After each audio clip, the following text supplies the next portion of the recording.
Well, hi. It's like a party. I'm at the party and I just got myself a drink and a chopped liver cookie, and I go, hi. Like that kind of thing. Okay. I, Yeah. I'm a poet and an actor and a writer, a playwright. I've written screenplays and plays. I wrote a play called Circle of Will, which ran for several years in Hollywood and was revived a few years ago. I starred in it as William Shakespeare. It won Drama Critics Awards for Best Comedy, Best Performance by an Actor, and so forth. I'm also a publisher and editor. I published a literary magazine called On the Bus, which I published for 25 years. And 2 years ago, I handed it over to someone else to do the editing, and I'm up in the penthouse, you might say. It's called On the Bus, all one word. I'm also a teacher, and I have taught acting, improvisational theater as well. I was in Second City, so I've done improvisational theater too. But my books on writing are called Method Writing and Advanced Method Writing, and they're available on Amazon, or if you, on some street corners, there's a guy in a trench coat selling them as well, and you get a discount that way. And method writing is something I developed when I thought about teaching writing. How did I want to teach? And because I was an actor and Mm. understood method writing, I looked for a way to teach writing that would have a similar methodology of process to method acting. And because I did improvisational theater, they use what they call theater games. So I have not games, but I have concepts, techniques that are part of that idea of Mhm. you do the technique and it releases the subject or the story. And uh, Yeah. uh, and also I use sports as a kind of metaphor or an analogy for the concept of learning the techniques I'm teaching. I've been Mm. involved in sports when I was very young, and I was fascinated with how the body learned. So I thought, okay, how can I take method acting, create concepts in method writing, and use them in a way that you would if you were practicing your tennis stroke or your golf swing or a Hmm. foul shot or something. So that's basically Yeah. who I am. I have a 30-year-old son who's also a writer and a teacher. And I live with my wife in Los Angeles. I've been here for 50 years. Thank you, Jack. That's not in a nutshell, but in a gallon tank. In a gallon tank. Well, the very first thing I noticed about you when I actually found you on YouTube with that interview there, and the very first thing I noticed about you was that there is this really large aspect of play in what you teach. And my uncle was instrumental in teaching me how to write when I was young, teaching me creative writing. And it was always through play. And I just remember one thing super clearly, even if to be looking for ideas, he would tell me to come up with a sentence and then go through a newspaper and cut out all the letters and stick down the sentence and rearrange the words and Yeah. see what else I can turn it into. That's a game. That's And a writing game. yeah, Yeah. and then poetry, a lot of poetry. And I have not actually met anybody else that teaches screenwriters the importance of understanding poetry. And I love it. It's so important for learning to become succinct and very visual in your writing. And I love that you have these aspects that you teach and the playful side of things. So if you would love to talk about that, that would be wonderful. Well, first of all, screenwriting is very different from poetry and prose. Yeah. Even it's a little different from dramatic theater. Uh, so I think there is a difference, and I am teaching something below that, more important, I think, in a kind of process way. But I think the play thing you mentioned is really important. There's a Robert Frost poem where he says, "My object in living is to unite my avocation and my vocation as my two eyes make one in sight. And only where love and need are one and the work is play for Mhm. mortal stakes, where the work is play for mortal stakes, is the deed ever really done for heaven and the future sakes. So yeah, it's play, but you're not the kid playing in the sandbox, and when you get bored you quit, or when things aren't going well you just quit. It's when the work and the play is for mortal stakes, because you're writing for your great calling to be an artist. So sometimes it gets hard. Sometimes you have Mhm. to struggle, and the kid who's just playing, they say, well, hell with that. But the artist sometimes has to go through the hard, what Joseph Campbell would say, the inmost cave, where the real ordeal happens in the writing Mhm. process. So yeah, there's a lot of play in what I do, a lot of play in what I teach, but there's also the concept of the play is for mortal stakes. Well, there's that. It's a necessary level of vulnerability that the brilliance comes out when we become raw with ourselves. So, Oh, that's my opinion. no, no, that's My that is experience. that is why in method writing, the most important thing I teach, I have Mhm. different levels. I have level one, which is the beginning level. Then there's level two, level three, level four. My levels go on and on and on. It's kind of like the universe, which is still expanding. But level one is the most advanced level of all, because I'm teaching what I think is the most fundamental thing of all, and that is the voice and the way the voice is manipulated. Even in screenwriting, there is a voice. It's not direct, because obviously every character has a voice. When you're writing your dialogue, there's different voices. But when you read a screenplay or watch a movie or teleplay by, like David Milch in Deadwood, or John Wells, Animal Kingdom, and other shows, when you read it, even though different characters are talking, you sense the voice of the screenwriter, of the playwright, of the writer. It's hard to explain. Whereas in prose, the voice is direct. They're saying, "Call me Ishmael." This blah blah blah. When I get depressed and I want to knock people's hats off, I go to sea, and that's a voice. That's someone talking to you. Matter of fact, in prose and in poetry, for the most part, when you open a book of, a story or a novel, you can be on the beach. It could be a hot day. And yet, that writer's voice is speaking to you very intimately. They're not speaking to the crowd, they're not delivering a lecture. They're saying, look, something happened to me, and I don't tell other people. You're the only one I'm going to tell this to, dear reader. You're my intimate.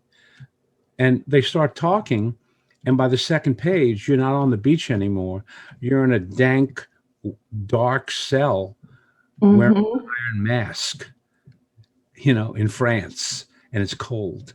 So the Mhm. voice of the writer transports you in a very intimate way. In a screenplay, it's a little different, but the screenwriters, a lot of people who are studying screenwriting probably have read a lot of the books I've read, that when I read them, they're all about structure. They're all about the 3-act or 4-act structure. They're all about mythic structures, which is the Joseph Campbell thing. And they're helpful. They're all helpful. But what I notice is that even there, uh, there's no the writer hasn't done what the mythic hero has to do, which is to deal with the dragon in the inmost cave. And the inmost cave is the inmost cave in your own spirit and soul. And to know how to come from that deep place, even when you're screenwriting, even when you're following the structure and the technique, there has to be that vulnerability. And a lot of people who are learning to write screenplays skip that because they read all those books on structure. which are fine, Yeah. but they never deal with writing. So when I started developing method writing, I thought, well, all those other things are good. I don't need to teach that. The teachers who are doing that, they're teaching really well. But what do I understand as an actor and as an athlete? As an athlete, where does that depth come from? And it comes from the deep voice. So how do I teach the deep voice? What are Hmm. the techniques I can give the student to get to the deep voice? And that's why I developed method writing and the techniques I teach. They're all about tonal dynamics, the dynamics of how you connect with your deep, vulnerable voice. And there are other voices. There's what I call the head voice, which is analytical. There's what I call the reporting voice, which is just, you're telling the story, it's the narrative. But the voice can be manipulated and there can be different tonal variations. So once you learn to connect to your own deep voice, then you learn how to manipulate it in various ways. So I call that tonal dynamics. So when you study method writing, you're learning how to get deep, how to get vulnerable. I give techniques for that in the writing. But then as you get into my more advanced classes, we learn different techniques for changing the voice and varying the tone of the voice. And I call the whole thing is tonal dynamics. And that's what I teach. It's all about the voice. It's all about the depth. I don't teach structure. I don't teach that stuff. The very good stuff out there. Christopher Vogel's book on Joseph Campbell's The Hero of a Thousand Faces. I was talking to one of my former students who writes for television for Animal Kingdom and Nurse Jackie, and she mentioned Christopher Vogel's book, The Writer's Journey, Mythic Structures for Writers, based on the Joseph Campbell book. And we were talking about the 12 stages and the hero and the different character archetypes and narrative structures, and all that's important. And she uses that herself.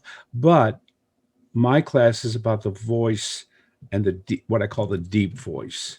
So that's what I'm doing. That's I what love that.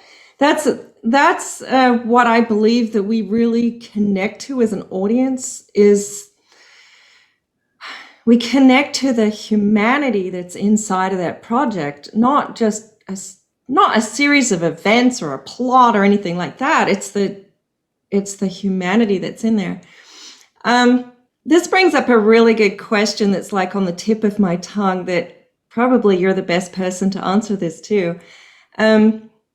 When writers finish a piece, their first piece, second piece, 10th piece, there can be this tremendous fear in giving it to people to read because their soul is on that page and they can be concerned with criticism. Now, for me, I've discovered that the deeper I get into putting my real voice out there, I do not care about the feedback at all. I just want to know, I'll ask them questions. I want to know if there's something that doesn't work or a hole in the plot. But apart from that, I don't care about I don't care if they love it or they hate it. Maybe they're meant to, but it's as authentic as I can get. So I don't have that fear of presenting my work anymore. But what are some ways that writers can do to get over that fear of presenting their work? This is the same thing for actors, right? One of my friends just did an audition and he was so nervous, and I didn't expect him to be so nervous. How do we get rid of that? Well, as an actor, I can answer your question. I can answer your question as a writer. As an actor, if I'm not nervous before a performance, then there's something wrong. I want to be nervous. I want to be scared. I want to be fearful. I want to feel all of that going through me because that means I have something to lose. That means I'm on the precipice of taking a risk and discovering something unexpected. And it means I'm going to be coming from an authentic place. And one of my acting teachers always told us, he said, never deny a real emotion on stage or in front of the camera. So if your emotion is fear, if your emotion is nervousness, bring it into the character. The audience won't know that you're nervous. They will think the character has got something deep inside of them that's causing them an emotional pause. They won't go, oh, the actor's nervous. They don't know. So ask Great my wife, answer. before I do a poetry reading, where you're just standing in front of an audience and reading your work, my palms get sweaty, I get nervous, and I can feel it. I can feel it building as we're driving to the venue. And my concern is I don't want to peak too soon. I want to be at the height of my nervousness. You know, when they go in, here he is, Jack Rapes, and everybody's applauding. I want that nervousness to be so big that I could faint. But the last thing I want to do is get rid of it. And everybody wants to get rid of their fear. They want to get rid of their nervousness. We could go back. I mentioned the inmost cave of one of the 12 stages of Joseph Campbell's The Hero with a Thousand Faces. That Christopher Vogler's book, that student I mentioned, her name is Danielle Nathanson, and she's a showrunner now for Animal Kingdom.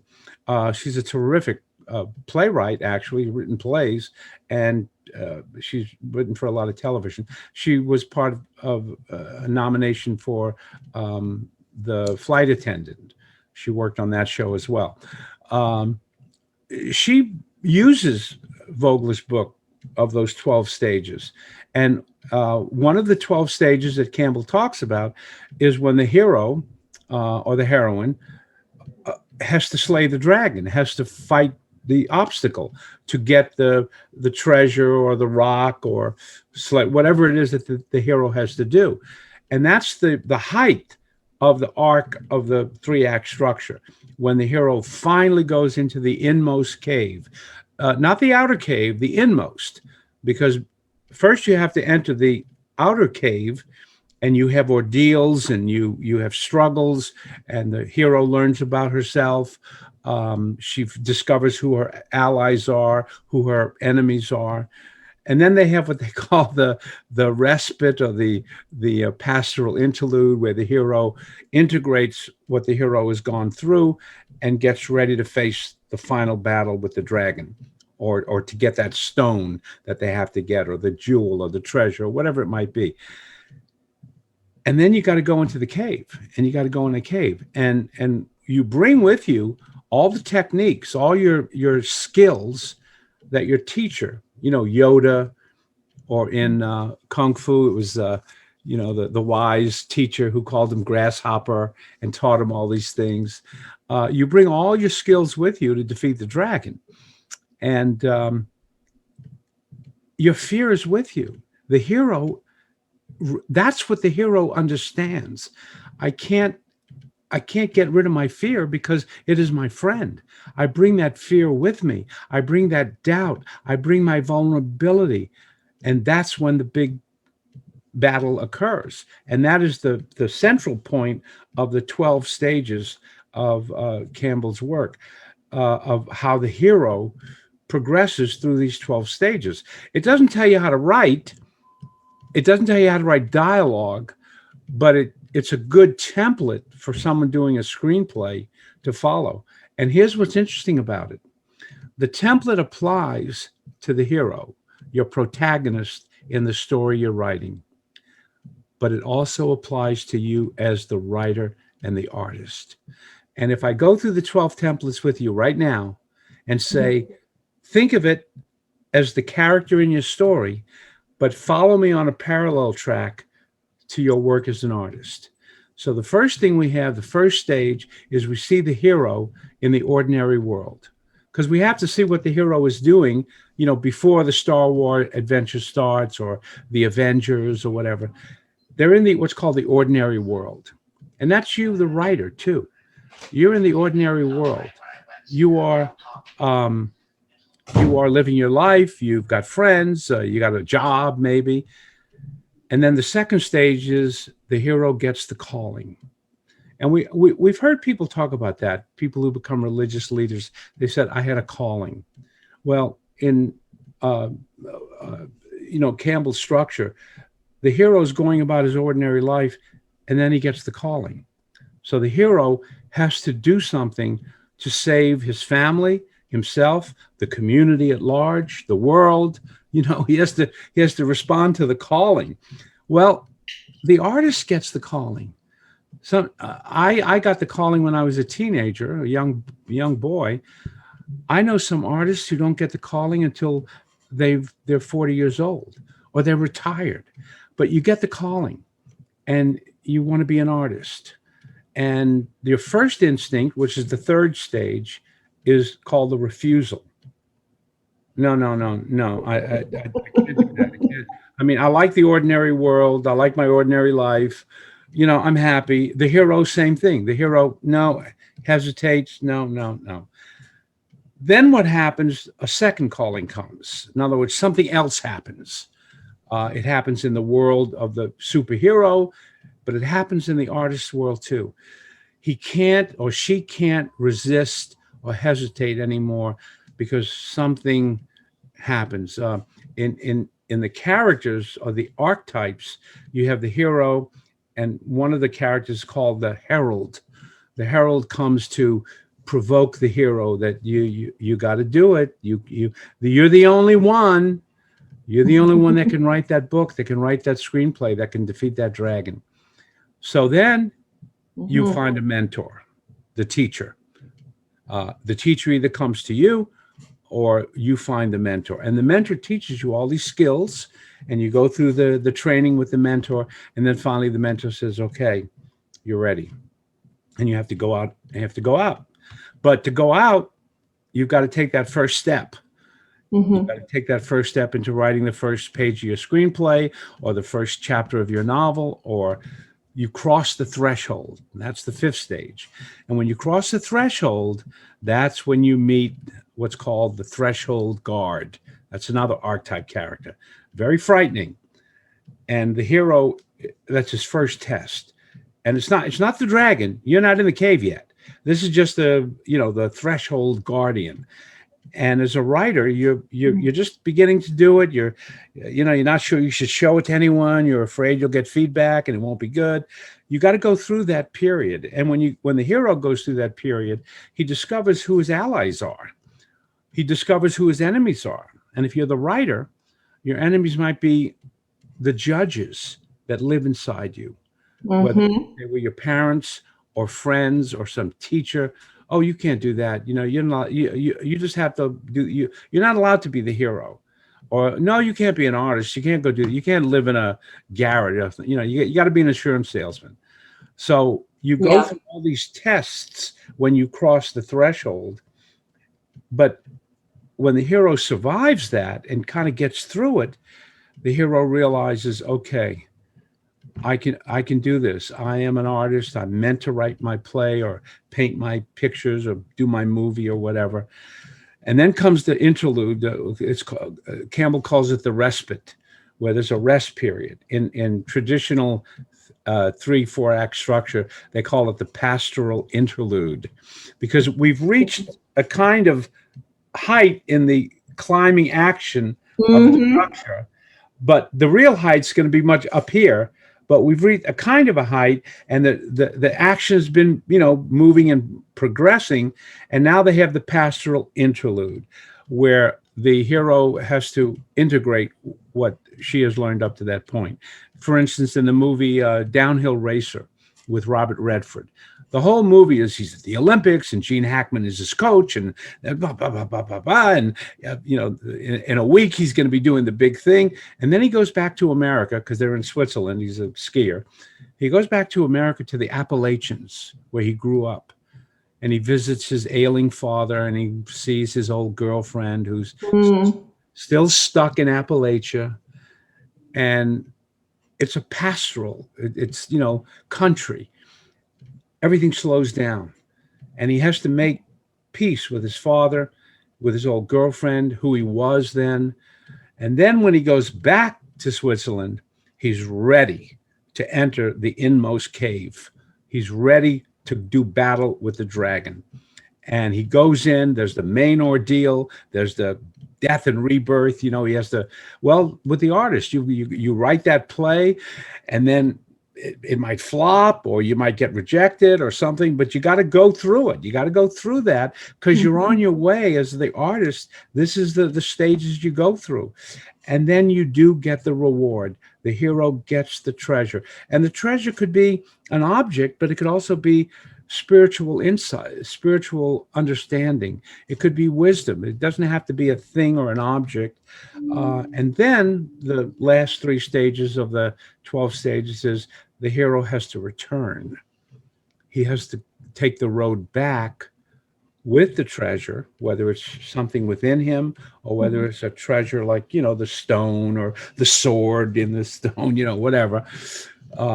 Proof that he slew the dragon. You go back, but the road back involves another death and rebirth where the hero or the artist has to come to terms with what she has chosen, the life she has chosen, and the ordeals that will be there. Because now that particular battle is over. She's going back to the ordinary life, but there will be another Herald. There'll be another adventure, another book, another screenplay. Maybe the first one didn't quite make it as you wanted to do. So do you quit or do you go on? And when you go back to the ordinary life, you are not who you were at the beginning of the movie or the beginning of your life. You have changed.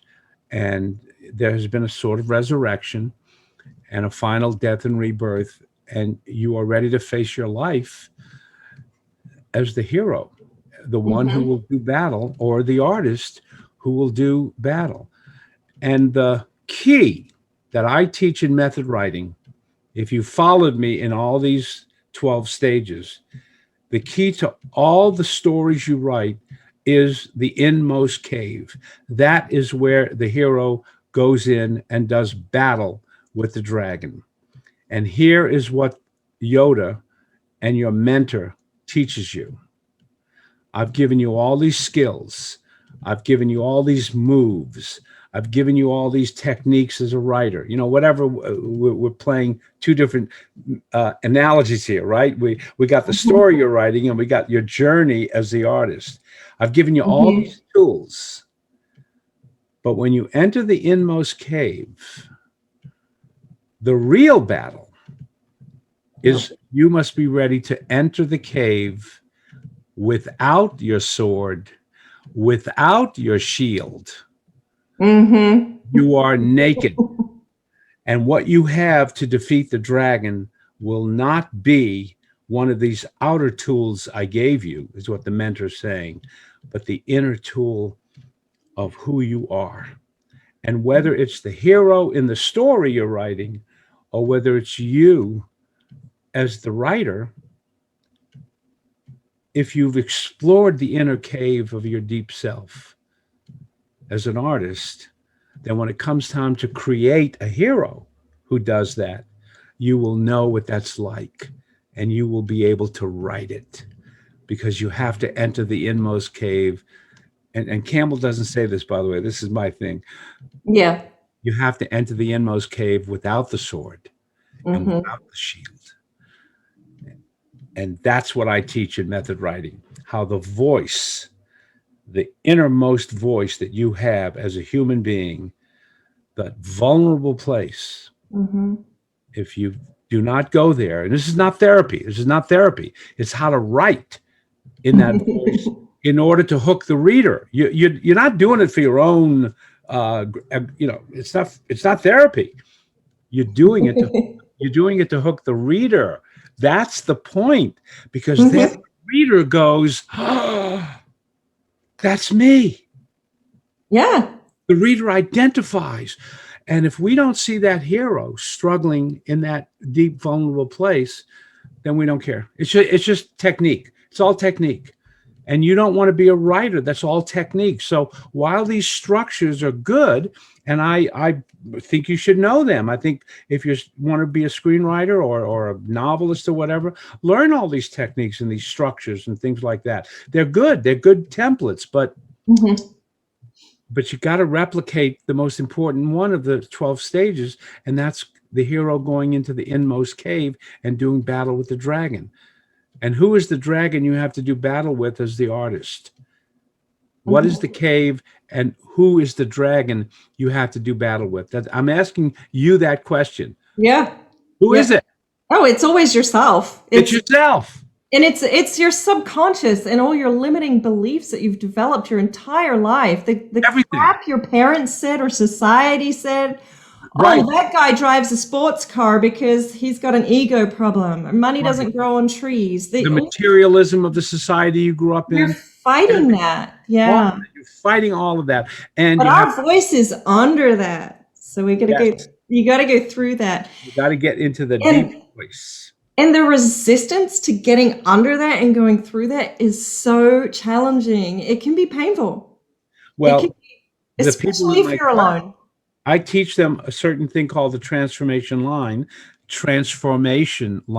and they often will missay it. They'll say the transition line. I'll go, no, transformation line, which is a sentence. It's a kind of sentence. And they struggle. They do battle to have to learn it. And some of my students don't ever get it fully until they're in level 3. And then kind of as a backtrack, they begin to get it. It's not a trick.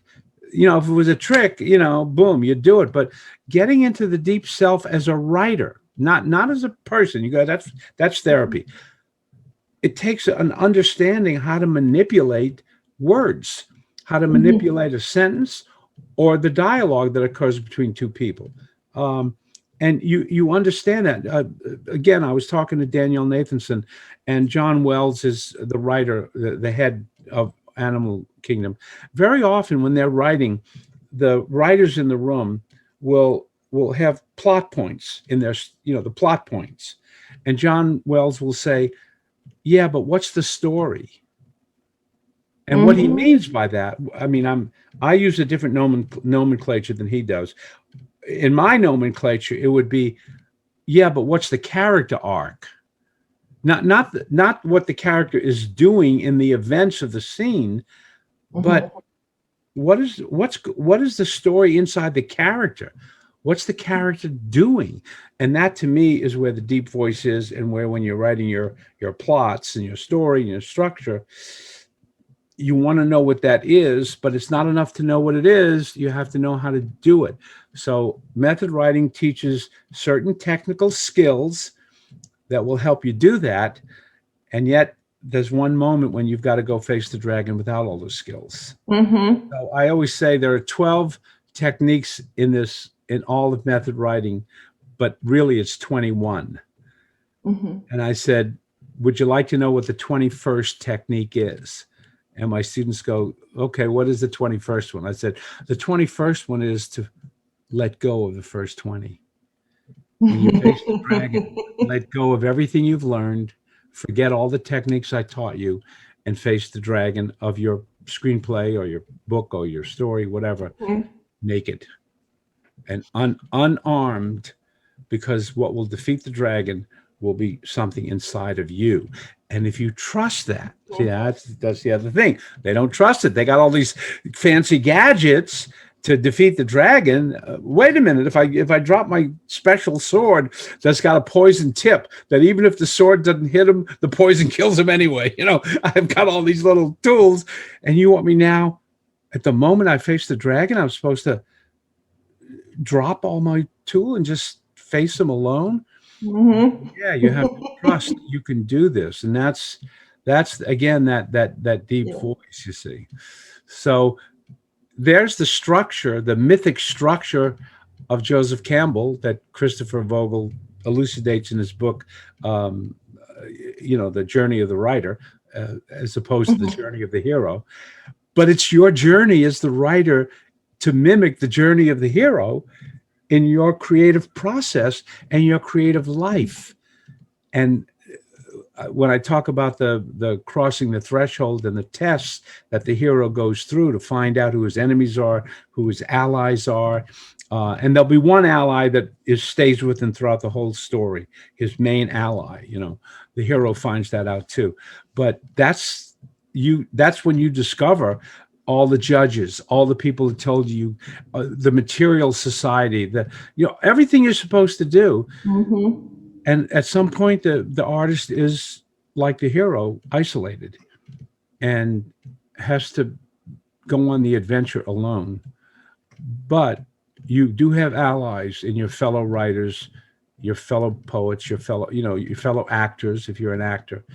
Yeah. And you actually, when you return to the ordinary world, you, everything will change for you, you know, whether you're the artist or the hero.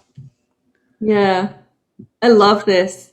And it's so easy for new writers to be focusing on the plot and the structure and trying to get all the technicalities right.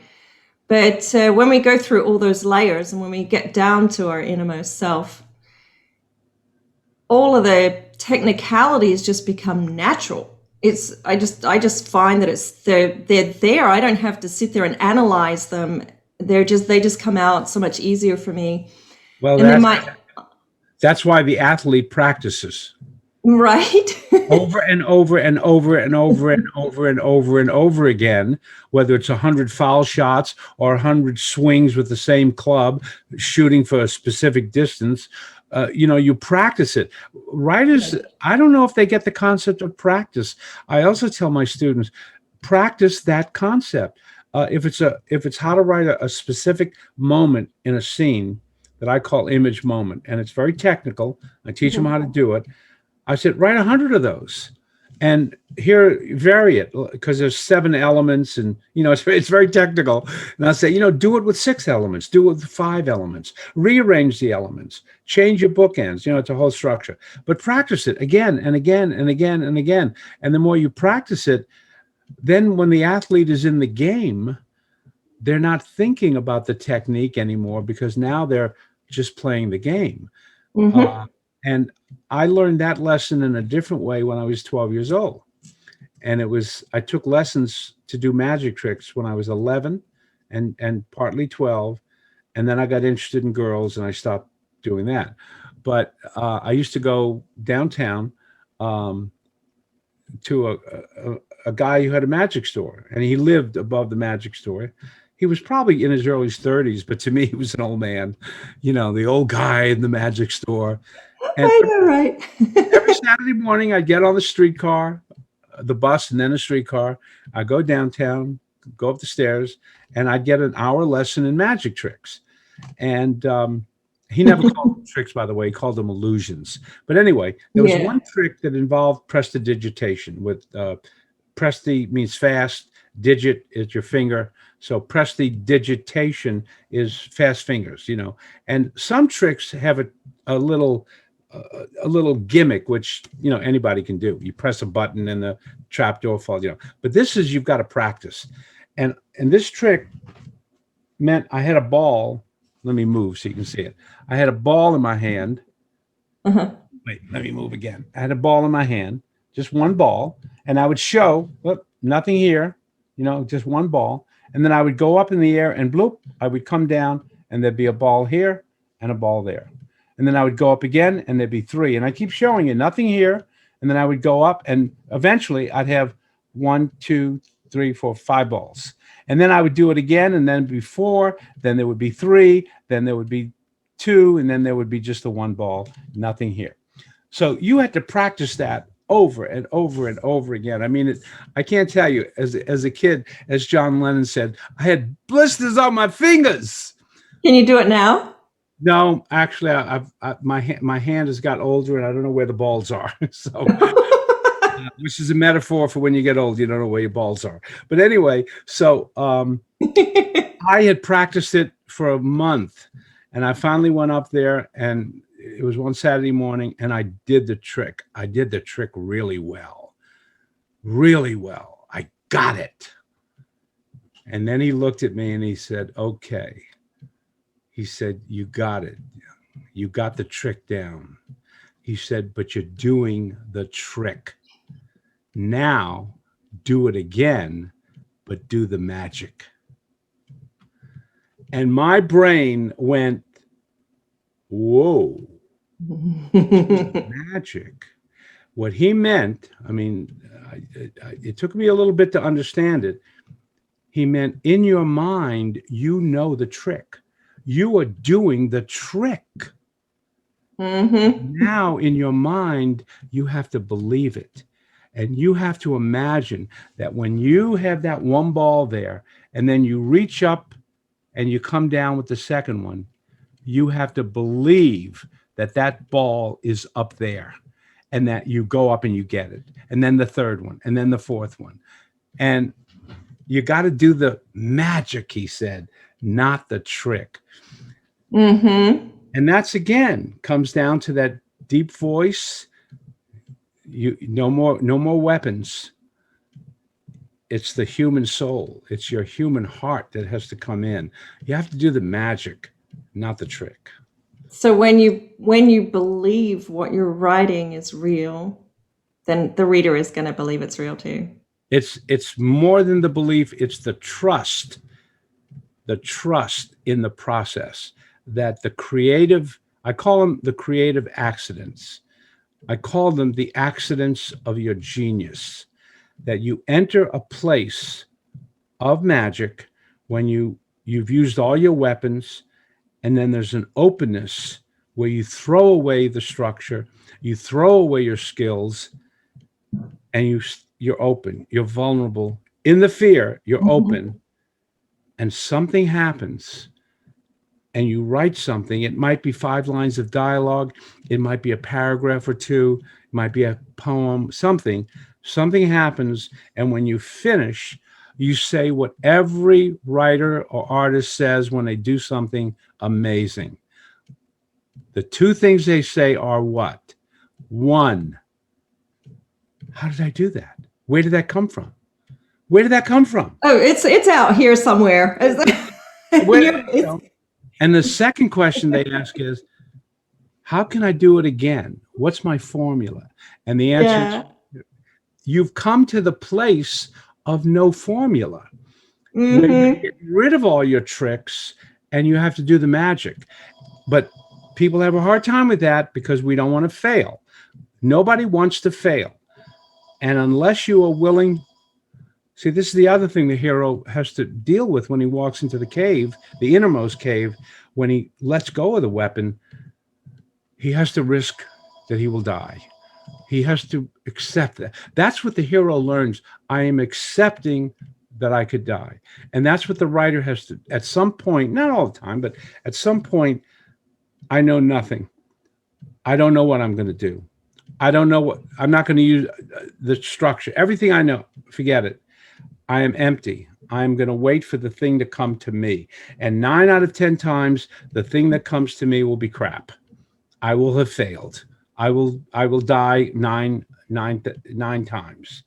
And the 10th time, the accident of your genius. See, genius doesn't always come to your rescue. Talent always does, but talent will only make you good. And if that's your goal, is to be good, well, be your guest. But at some point, the hero wants to slay the dragon. They don't want to just say, yeah, we had a couple of fights, but I never did slay it, and I'm back to the ordinary life. And, well, it was okay. I did, everything was fine. No, the hero wants to save the world, save himself, save the community, save his family, whatever it is. So you've got to be willing to risk failure. Mm-hmm. Sometimes the accidents of your genius, because everyone's got a genius in them, but we never let it out because we use our talent like the threshold guard, like the threshold guard. They're guarding the cave, and so your talent does, no, because if you go to the genius, then I'm out of a job. Talent wants the job, and you collude with your talent. You say, here's a $5, make me look good. And your talent says, keep me on the job, I'll make you look good. So your talent will always make you look good. Your genius will sometimes make you look like a fucking idiot.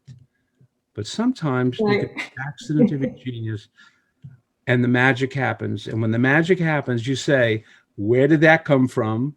Mm-hmm. And you say, how can I do it again?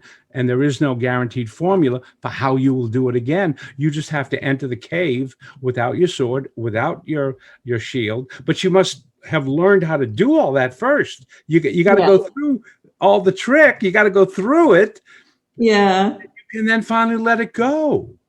I love these explanations because, you know, when you have that moment of genius and talent and you're sitting there and you're like, oh my God, where did that come from? It, to me, it feels like it really, like everything came from the atmosphere and came through me. And it's almost, it's like a compilation of every single thing that I've learned, just all coming and filtering through into this one thing. And so your analogy is just beautiful. And that's why, Jodie, that's why you keep going back into the cave. Oh, it feels good once you're there. You want it. Once you get through, you want it. You want it more.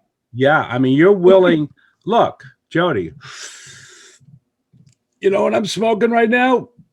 I'm smoking the accidents of my genius. Because that is the greatest high there is. That moment. See, if it happened Right? every time, it wouldn't be special. It doesn't always happen, but when you get it, that's why the artist keeps going.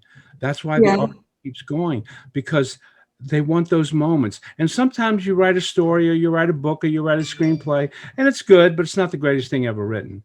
But you'll get the calling for the next one, and you'll go for it because you're shooting for that. You're shooting for that accident of your genius. But your Yeah. training has to be like the hero with the mentor. You have to train yourself like an athlete.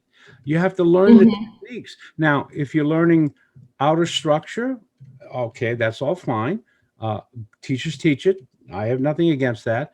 I'm teaching the inner structure, what I call the Yes. invisible. I call it, it's method writing, the craft of the invisible form. It's the form that's not visible. The structure, that you can see, but you can't Mm-hmm. see the invisible one. And I teach that because it was my evolution as an artist and how I came to terms with that, both as an actor and as an athlete. And I played a lot of different sports, different kinds of sports, swimming, boxing. When I was learning to box, my teacher, he could have called me grasshopper. I was probably in my teens then. I used to go to a gym where a lot of professional boxers trained. And Mm. it was 3 months. I would go down there after school 2 or 3 times a week, boxing. It was 3 months before I was allowed to keep my hands up. My hands had to stay down by my side. Oh. In other words, he taught me footwork. He taught Oh me yeah. footwork. Everything is in the footwork. The strength of the punch and the accuracy of your punch comes from the footwork. It does. It comes from your feet. Building the fundamental in me. Then the next thing was I wasn't allowed to punch back. I could move and try not to get hit, but sometimes I get hit. And he was teaching me how to get hit. He was teaching me how to get hit. Mm-hmm. Now, by the time I was able to put on gloves and punch back, I wasn't afraid of getting hit. I knew how to move, how to stay away from the punch. And if I saw the punch is coming, I can in boxing they call it slipping a punch. You just a little move and the punch kind of grazes you, or it hits you, but it's not with full force. So you learn you can take a punch. You learn you can go into the cave and the dragon can shoot fire at you, and you'll survive, rather than Mm-hmm. the fire's coming. Well, if when you're boxing, your first instinct is to do this, how the hell can you punch anybody? What you got to do Exactly. is let the punch come to you. It might hit you a little, but even before the punch gets to you, you're already throwing the counter punch. Yep. You're throwing it even before you get hit, and you know you're going to get hit. So Mm-hmm. footwork, getting hits. And when I used to box, I would purposely let the other guy hit me first. Mhm. I wanted to see what he had. See, I'm actually writing a boxing script.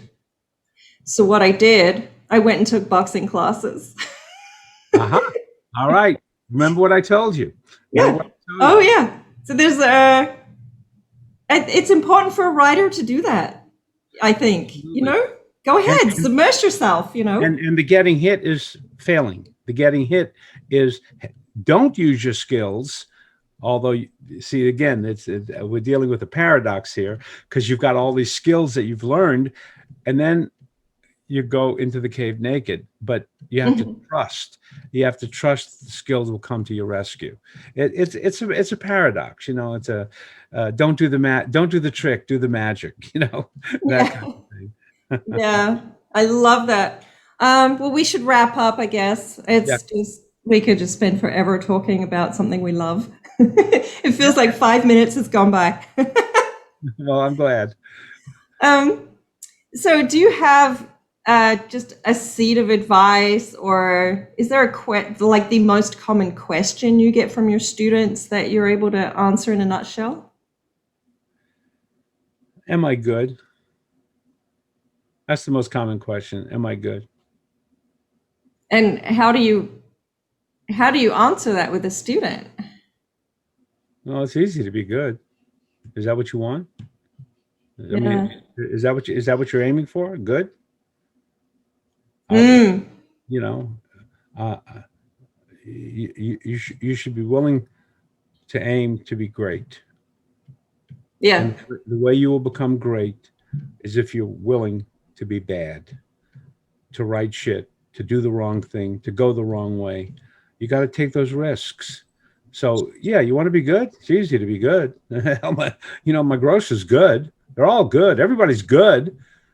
Everybody's out there good, and they're following the 12 mythic structure, and they're doing the 4-act, 3-act structure, and they've got the different archetypes, and they got all that stuff. And they want to be good. Don't be good. Be great. I love that. Well, It's how do I get to be beautiful. great? Well, risk being bad. Yeah. And train. Well, when I did comedy, I like I said, I was an actor. I was also a nightclub comedian. I did comedy, Mm, and I was in theater where I played comic parts.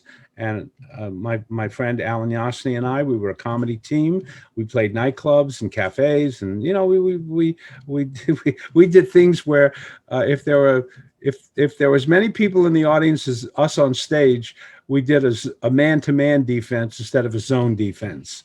A zone defense is you take the left part of the audience, I'll take the right part. But if there's only two people, it's man to man. You make him laugh, I'll make him laugh. But we would always, when we did comedy, one of the things you learn to do is you have to fall on your face. You have to learn how to fall, how to do pratfalls, because I did a funny thing happen on the way to the forum, and I played Pseudolus, the main character that Zero Mostel did on Broadway, and because I'm a little heavy, I played him. I played that character of Pseudolus. God, Pseudolus is jumping and falling and tumbling, and he's a slapstick character along with other things. I had to learn how to fall, and not hurt myself. So even learning how to fall on your face, Jodie, even learning how to fail or mhm. write something bad is a skill you have to learn.